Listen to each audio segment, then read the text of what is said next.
Cravens, Chief of Police for Wilmington Police Department. Welcome back to school.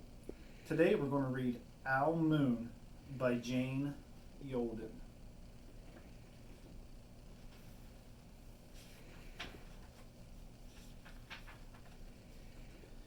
It was late one winter night, long past my bedtime, when Pa and I went owling. There was no wind, the trees stood still as giant statues, and the moon was so bright and the sky seemed to shine. Somewhere behind us a train whistle blew, long and low, long and sad, like a sad song.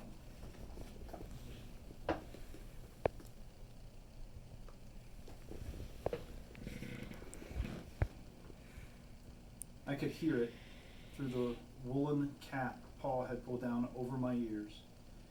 A farm dog answered the train, and then a second dog joined in. They sang out, trains and dogs, for a real long time, and when their voices faded away, it was quiet as a dream.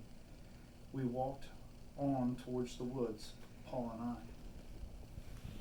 And you can see I'm walking right there towards the wind, or into the woods through the snow.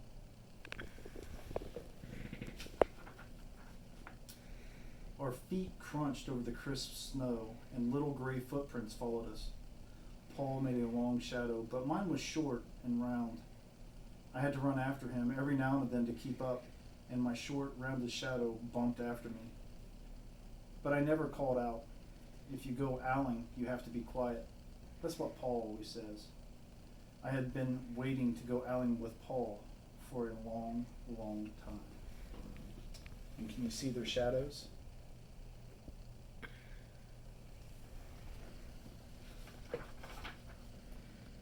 We reached the tree line of piney trees, black and pointy against the sky, and Paul held up his hand. I stopped right where I was and waited. He looked up, as if searching the stars, as if reading a map up there. The moon made his face into a silver mask. Then he called, "Woo-hoo! Woo-hoo-hoo-hoo!" and the sound of a great horned owl. "Woo-hoo! Woo-hoo! Woo-hoo!"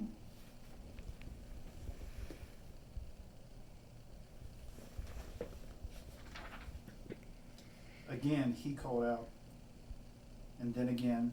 After each call, he was silent, and for a moment we both listened. But there was no answer. Paul shrugged, and I shrugged. I was not disappointed. My brothers all said sometimes there's an owl, and sometimes there isn't.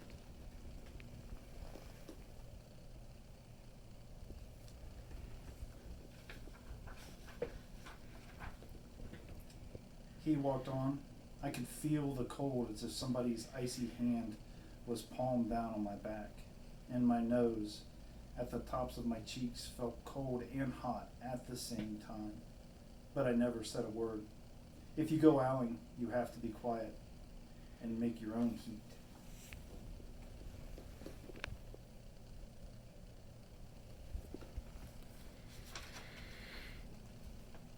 We went into the woods.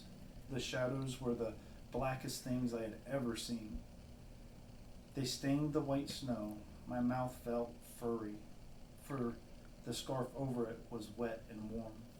I didn't ask what kind of things hide behind black trees in the middle of the night. When you go owling, you have to be brave. And look how dark that woods is.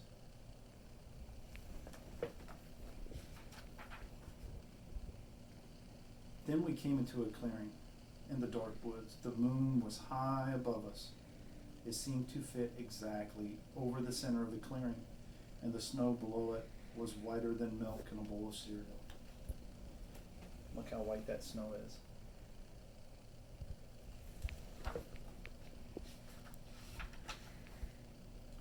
I sighed, and Paul held up his hands at the sound.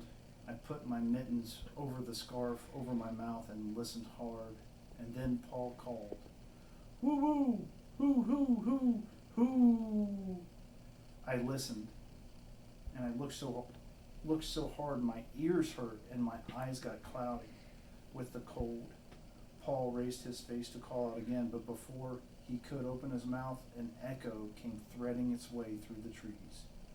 Woo, hoo, hoo, hoo.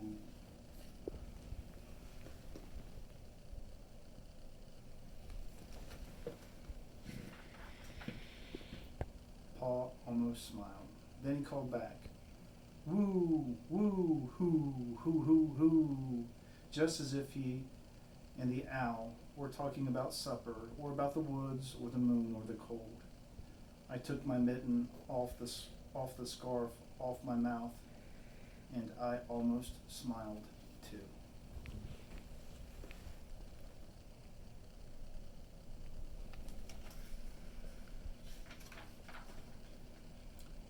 The owl's call came closer, from high up in the trees, on the edge of the meadow. Nothing in the meadow moved.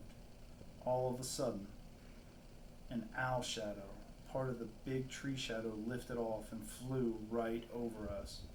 We watched silently with our hearts in our mouths. The heat of all those words we had not spoken, the shadow hooted again.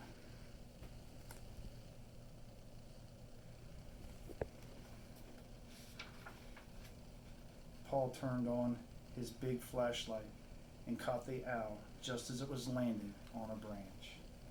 Uh-oh, I think they found one.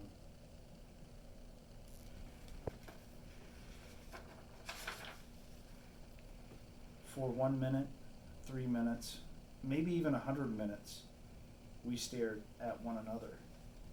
Look how big that owl is.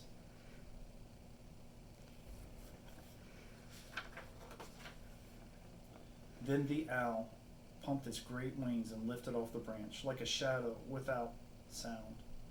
It flew back into the forest. Time to go home, Paul said to me. I knew then I could talk.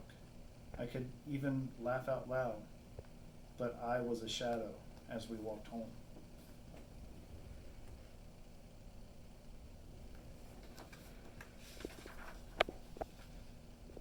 When you go owling, you don't need words or warm or anything but hope. That's what Paul says, the kind of hope that flies on silent wings under a shining owl moon. The end.